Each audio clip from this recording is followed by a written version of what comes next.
എല്ലാ പ്രിയപ്പെട്ടവർക്കും പുതിയൊരു വീഡിയോയിലേക്ക് സ്വാഗതം. അപ്പോൾ ഇന്നത്തെ ഉച്ചയൂണൊന്ന് കാണാം. ഇന്നത്തെ എല്ലാ അച്ചുവിൻ്റെ വക സ്പെഷ്യലാണ്. നല്ല അടിപൊളി സാമ്പാർ, അതേപോലെ നെത്തോലി തേങ്ങ അരച്ച് വെച്ചത്, നാരങ്ങ അച്ചാറ്, മോരും തക്കാളിയും കൂടെ ചേർന്നിട്ട് ഒരു കറിയും, കിച്ചടി, പിന്നെ നെത്തോലി ഫ്രൈയും ആയിരുന്നു കേട്ടോ.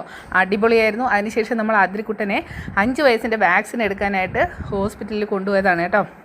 അപ്പോൾ ആതിരക്കുട്ടൻ്റെ കൂടെ അമ്മ നേരത്തെ തന്നെ എങ്ങനെയൊക്കെ ആയിരിക്കും ഇഞ്ചക്ഷൻ എടുക്കുന്നത് എന്നുള്ള കാര്യങ്ങളെല്ലാം പറഞ്ഞത് കൊണ്ട് വലിയ ബഹളമോ അല്ലെങ്കിൽ കരച്ചിലോ ഒന്നും ഇല്ലായിരുന്നു കേട്ടോ. അപ്പം ഐശ്വര്യ എല്ലാ കാര്യങ്ങളും ആതിരക്കുട്ടൻ ഇങ്ങനെ നന്നായിട്ട് പറഞ്ഞ് മനസ്സിലാക്കി ചെയ്യുന്നത് കൊണ്ട് അതിൻ്റേതായ ഒരു ഗുണം കൂടിയുണ്ട്.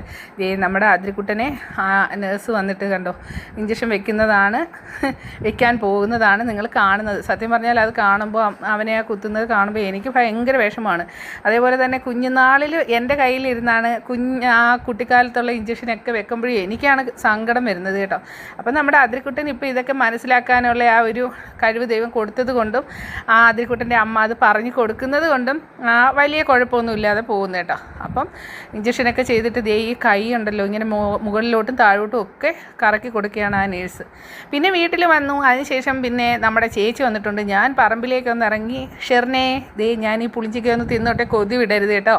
അപ്പം നമ്മുടെ ഷെറിൻകുട്ടന് ഇഷ്ടമുള്ള ഈ പുളിഞ്ചിക്കയാണ് ഞാൻ തിന്നുന്നത്. വേണോ? ഇതിന് ചതുരപ്പുളി എന്നും സ്റ്റാർ ഫ്രൂട്ട്സ് എന്നും ഒക്കെ പല പല പേരുണ്ട്. പിന്നെ ഞാൻ അങ്ങോട്ട് നടന്നു നോക്കിയപ്പോൾ കാണാം ഒറിജിനൽ പുളിഞ്ചിക്ക. അതേ എന്നെ ഇങ്ങനെ മാടി മാടി വിളിക്കുന്നു. ഞാൻ അങ്ങോട്ട് ചെന്നിട്ട് അവനെ പറിച്ചിട്ട് ഒറ്റ കടി. നല്ല പുളിയായിരുന്നു കേട്ടോ. പിന്നെ അതേ ചേച്ചി അവിടെ നിന്നിട്ട് എന്തൊക്കെയോ ചെയ്യുന്നുണ്ട്. അപ്പോൾ ഞാൻ തിരിച്ച് വീട്ടിലേക്ക് പോകാനായിട്ട് പറ്റുന്നില്ല. എന്താ വെച്ചാൽ പുകപ്പിച്ച് എന്നെ കൊല്ലുമെന്നാണ് തോന്നുന്നത്. പിന്നെ നേരെ റംബുട്ടാൻ്റെ മൂട്ടിൽ പോയി ഞാൻ 2 റംബുട്ടാൻ പറിച്ചു. ആദ്യത്തെ ഒരെണ്ണം പറിച്ചപ്പോൾ അത് വായിന്ന് താഴ്പ്പ് കേട്ടോ. പിന്നെ രണ്ടാമത്തത് ഞാനിങ്ങനെ ആസ്വദിച്ച് തിന്നുകയാണ് കേട്ടോ. അപ്പോൾ എന്താണെന്ന് വെച്ചാൽ നാടൻ രുചികളും അതേപോലെ നാട്ടിലുള്ള ആ ഒരു സന്തോഷവും ഒക്കെ വളരെ വലുതാണ്. പിന്നെ അടുത്ത വീട്ടിലെ പറമ്പിൽ നിന്നും വയനയില ഒടിക്കണം. അപ്പോൾ ഇത്രയേ ഉള്ളൂ.